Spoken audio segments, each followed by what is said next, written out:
This leader is provided to facilitate adjustment of focus. Please be aware there are spoilers contained in this video presentation. You are a Frankenstein, manic tense, played by a man named Gene. Frankenstein, gonna light him up from his toes to his spleen, oh yeah. He can dance, he can be alive, with fire he has got constant strife. Ooh, the villagers are not that keen chasing a Frankenstein.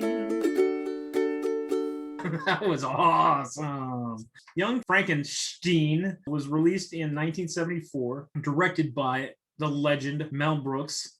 It was nominated for writing and sound, and it got the Golden Globe nomination for actress and supporting actress. So many quotable lines, and I think that the horse thing is still the Frau Bruja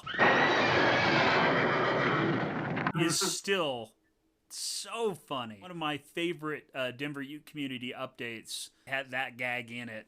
Walk this way. Walk this way. This way. Well, and what makes it even better is that he abandons it about halfway down the stairs. He's like, what am I doing?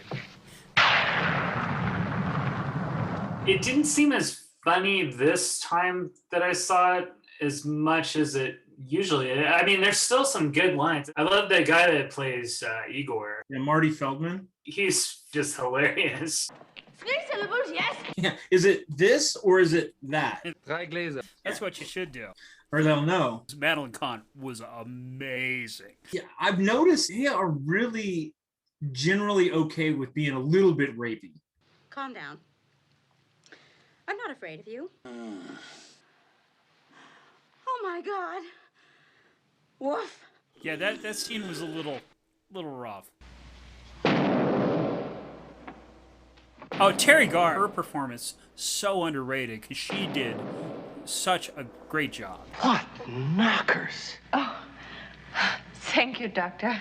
She is swoony in that movie. Yeah. Oh, yeah. She's like George Swoony. How about Gene freaking Hackman? A temporary companion to help me pass a few short hours in my lonely life. So young. Thank you, Lord. That would just be a few years after he did The French Connection. Oh, Frau Bruja. She was talking about The staircase can be treacherous. and it's because they're not up to code. Where's your handrail there, lady? I mean, come on now. It was shot so well. You could tell every single scene was really that they went over and tried to figure out the best way to shoot it. Werewolf. Werewolf? There. What? There, wolf. There, castle. The blocking and everything about how it was shot was just terrific. It looks like it could be a sequel to Bride of Frankenstein. When he says it's alive, he's not mimicking the original It's Alive. It's alive, it's alive, it's alive. But you could have put that into the original Frankenstein and it would have worked. Give my creation life! Well, and nobody does that kind of manic slow burn better. Definitely hard to watch two Mel Brooks movies kind of back to back where I would say I like Blazing Saddles more than this, and I used to really like this movie a lot. I still do. And as for Mel Brooks movies, those two are probably his best, I think.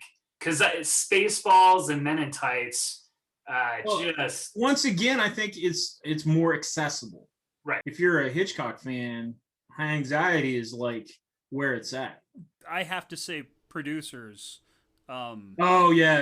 If you're a theater guy, then Producers, I think, is where it starts and ends. What I think is so noteworthy about the Producers, and it has a lot in common with this one, is that it's so patient. The Springtime for Hitler joke, they wait on that for so long. I nearly passed out the first time I saw Springtime for Hitler.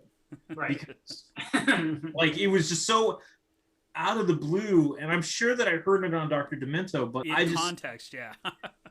in context, it was just like the most amazing thing I'd ever seen. Frau Bluhar. He was my boyfriend. Boyfriend. Yeah, no ukuleles in this one, but lots of violin. Lots of violin. Another 4-stringed instrument. Because you got Frau Bluhar and Wilder. It's pronounced Fronkensteen, and I give this 4 ukuleles. I thought it was fantastic.